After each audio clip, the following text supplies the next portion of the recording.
Hello everyone, आइए देखते हैं कि आपके पार्टनर के मैसेजेस आपके लिए क्या है।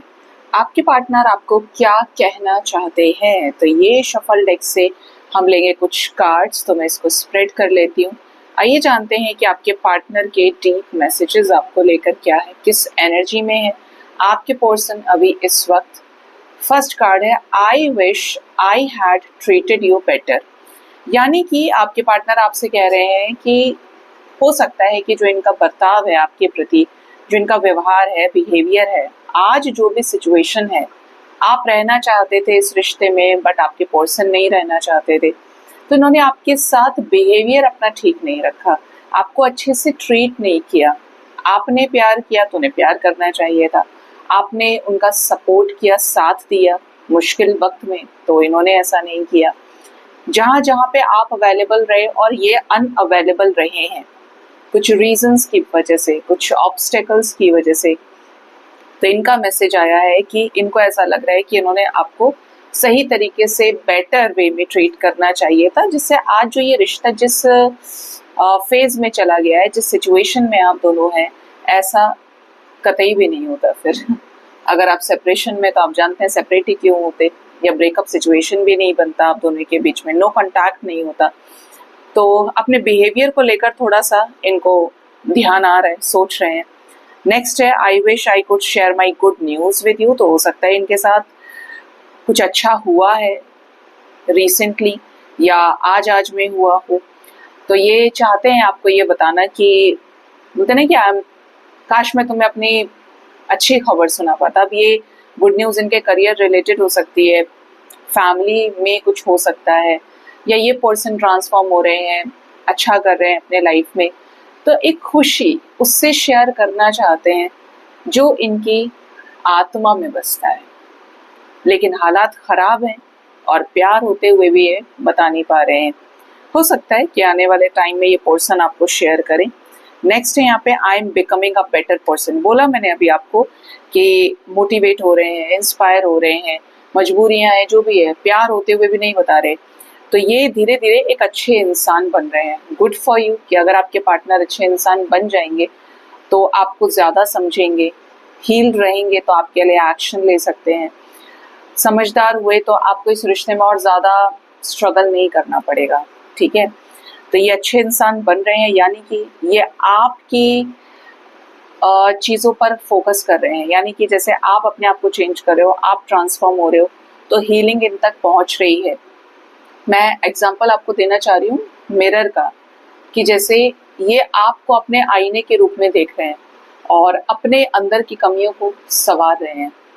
जिस जिस चीज पे इनकी कमजोरी है, जिसकी वजह से इस रिश्ते में प्रॉब्लम्स आई हैं, और ना सिर्फ आपके लिए अच्छे इंसान बन रहे हैं, ये बाकी सबके लिए भी अच्छे इंसान बनते जा रहे हैं। तो ये है हीलिंग का इफेक्ट, ये है सेल्फ लव इनर वर्क का इफेक्ट, जो थोड़ा सा मुश्किल रहता है करना, लेकिन ये रिजल्ट्स भी पक्के देता है। ठीक है, नेक्स्ट है यहाँ पे my life is not as together it seems.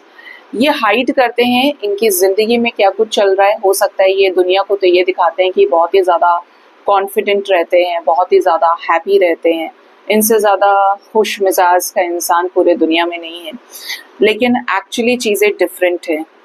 ठीक है, सामने कुछ और पीछे कुछ। इसका अच्छा एग्जाम्पल है सन और मून का। सन के पास बहुत चमक होती है, सन को हर तरीके से आप पॉजिटिविटी से कनेक्ट करते हो, कॉन्फिडेंस से कनेक्ट करते हो, सक्सेस से कनेक्ट करते हो, और मून को आप शीतलता से जरूर करें, लेकिन मून अगर हो ही ना, आप सोचिए न्यू मून टाइप की एनर्जी, अमावस्या, काली रात है, अंधेरा है, तो जस्ट वो सन की अपोजिट है ना। यानी कि जितना उजाला दूसरों को दिखाते हैं, खुद के लाइफ में उतना ही अंधकार है, उतनी ही डार्कनेस है, छुपाते हैं अपने अंदर के इमोशंस। ये कुछ लोगों के पार्टनर ऐसे हो सकते हैं जो अंडर हीलिंग है, हीलिंग प्रोसेस से गुजर रहे हैं और फॉलो तो करते जा रहे चीजों को, जैसे जैसे इनके चक्रास हील हो रहे हैं, लेकिन फिर भी कुछ ऐसी चीजें हैं जो दुनिया के सामने नहीं दिखा सकते, लेकिन अंदर दर्द है, तकलीफ है, गम है।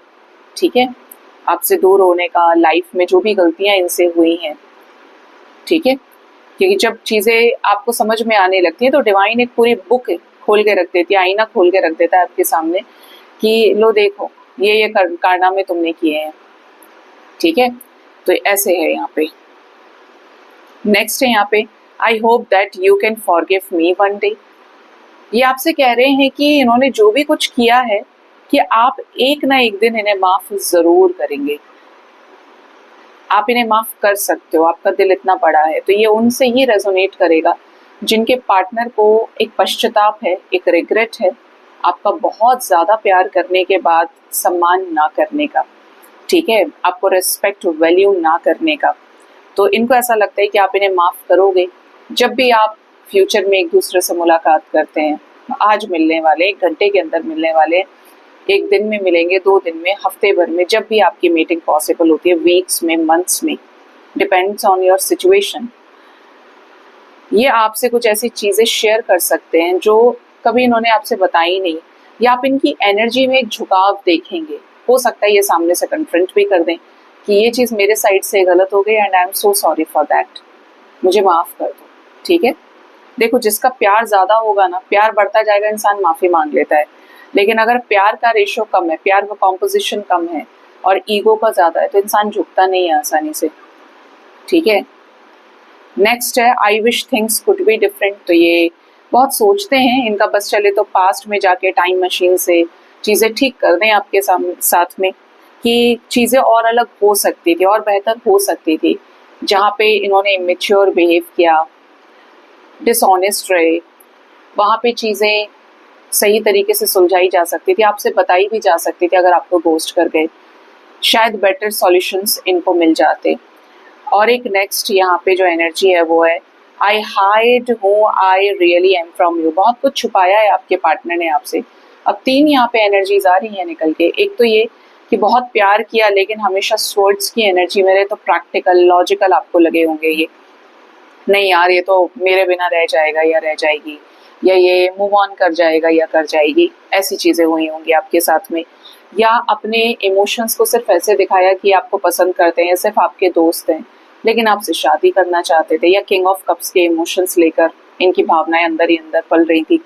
और तीसरा कि आपको ये दिखाया कि बहुत ज्यादा प्यार करते हैं आपसे, सीरियस हैं, लेकिन फ्लर्टिशियस निकल गए, ठीक है। इंटेंशन था कि आपको सिर्फ डेट करना है, टाइम पास करना है, बट यहाँ पे जो वाइब है वो स्टार्टिंग की 2 की है। यहाँ पे क्लियर एनर्जीज मुझे पिक हो नहीं रही है, कुछ कम है, मतलब वो किसी किसी से ही रेजोनेट करेगा जिसके पार्टनर ऐसे होंगे। नेक्स्ट है, I left when I saw you with someone. तो अगर आपने ये इनको दिखाने की कोशिश की है कि आप ये जेलस हो जाएं, आप किसी के साथ हैं, आप किसी और से बात करते हैं, या इंटेंशनली या अनइंटेंशनली इन्होंने आपको लेकर ये थॉट प्रोसेस इनके दिमाग में आया है, ये बात इनके दिमाग में आई, ये शक आया, संदेह उत्पन्न हुआ कि आप किसी और के साथ हैं, इन्होंने आपको छोड़ दिया। चाहे आप किसी से बात करते थे, आप किसी और में इंटरेस्टेड थे, इनको पोर्ट्रे करने की कोशिश कर रहे थे, असली बड़ी वजह आपके साथ यही बनी है।